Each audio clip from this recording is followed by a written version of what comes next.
Hi everyone, it's Daniel in the outer eastern suburbs of Melbourne, Victoria, Australia. And in the backyard here on the 12th of October in the afternoon, bit of cloud about, but thought I'd do a quick video on the apple trees and yeah, provide a little bit of information about them if you're planning on growing your own apples. So I've just given these apple trees another feed, so I'm hoping they're going to do really well for me again this year. The blossom is absolutely spectacular, and certainly the apple tree is my favourite blossom, even more so than the cherries or the pears. The quince has a beautiful flower, but the apple's my favourite, particularly when the buds are closed and you get this lovely dark pink colour. So right in front of me here, I've got a pink lady. So this is a little dwarf variety. This tree's probably about 5 years old. It's no more than probably 1.5 meters tall. But I got a lot of fruit off this. I guess the dwarf varieties, if you've only got a small space, they're great. They still give you a lot of fruit and really easy to throw a net over compared to the large variety I've got up the back. So the pink lady along with the Granny Smith is a group 3. So planting a pink lady and a Granny Smith together. They're going to be blossoming at the same time, and they're going to be able to pollinate each other.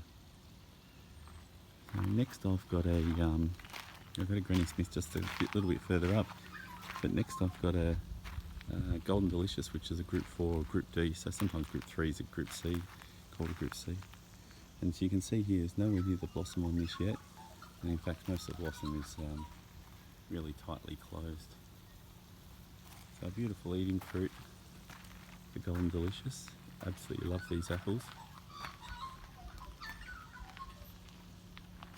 And then next to the lavender here, you can probably guess based on what I just said a second ago, you can see how much blossoms on this. And so it's likely to be a group C or group 3, just like the pink lady, and it is. It's a Granny Smith.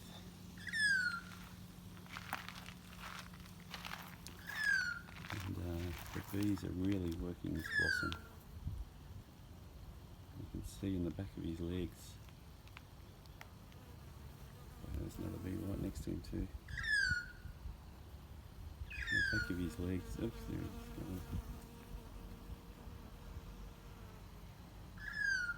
is. Laden with pollen.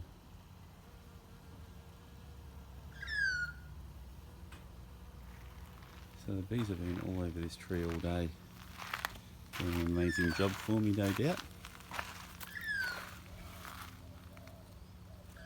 No, I can't get him in shot. Yeah, that's a Granny Smith. And then finally, oh actually, here we go.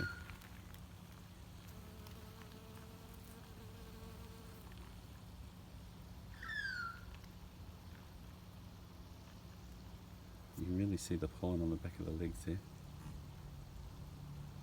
It's getting loaded up. Take it back for all the brood in the new box, new bees. And finally, my final tree, down near the house, and I'm probably looking into the sun here, it's a bit hard, is a Gala apple. And so the Gala apple's a group 4, so this is not fully blossomed yet.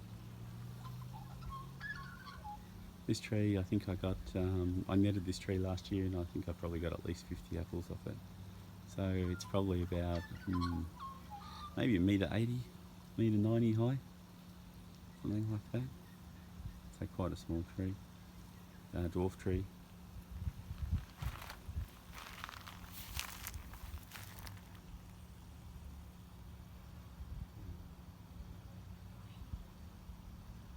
So hopefully that bee's jumping from one tree to the next. staying on the same colour flower, not getting distracted by the lavender, and that'll be fertilising the fruit. So yeah, really important to get yourself at least a couple of apple trees if you want fruit, or hopefully have neighbours with apple trees of different varieties if you're only getting the one. Or you can of course now get grafted trees that have multiple varieties on the one tree. They're typically more expensive because of the work that goes into doing the grafting. So up the back I've got 2 trees, and oh, this is almost hard to ignore. You can probably hear the bees are going crazy at the moment, and I'm not wearing a suit, so it's going to be a little bit careful standing at the front of the hive. And you might be able to see in the shot there some of the bees are larger than others. There's quite a few drones around at the moment. I did lose, I'll get a bit closer, I did lose a number of bees in a swarm out of this hive, and the original queen took off. I don't know, I'd be guessing, but maybe 4,000 bees.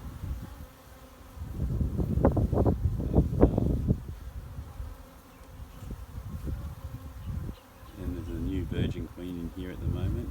I could see some queen cells in the hive, and then the drones are there to obviously fertilise her to create lots of more worker bees or girl bees.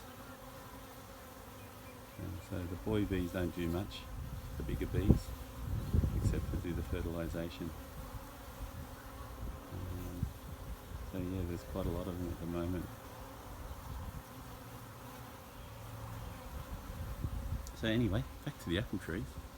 So we've got the Granny Smith here. So this is the full size tree. It's about 8 years old, and it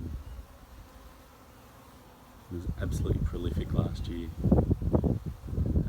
Again, being Granny Smith, it's a group 3, so the Pink Lady and the Granny Smith in my backyard are group 3. I'd love to get a Fuji, which are another sweet apple. Maybe I might plant it on against the fence line back here as well, which would be another group 3. And finally, most interestingly, my most prolific tree last year was the Delicious. It was probably the most prolific because I netted it and I didn't lose any fruit off it. But I literally got buckets and buckets off this tree. But from this distance it appears there's no blossom yet. There is, I noticed when I was having a closer look, some blossom that's just come out today.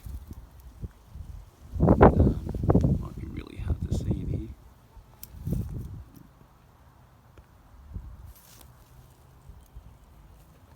Here we go.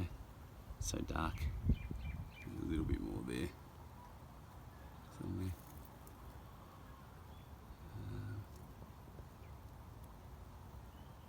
It's probably a bit dark, but I'm just starting to see little shoots of blossom on these undersides come out. So yeah, you can see the Delicious, being a group 4, is blossoming later than the Granny Smith as a group 3. And the blossom will overlap here, and plus you know, the other trees are probably close enough to cross pollinate with bees working their way around the yard. And certainly haven't had any problem getting fruit out of them. So yeah, something to keep in mind. If you're buying apple trees, you need 2 of different varieties that will pollinate each other. And certainly the ones that I've talked about today seem to do a great job cross-pollinating each other. Well, I hope you found that useful, and we'll catch you next time.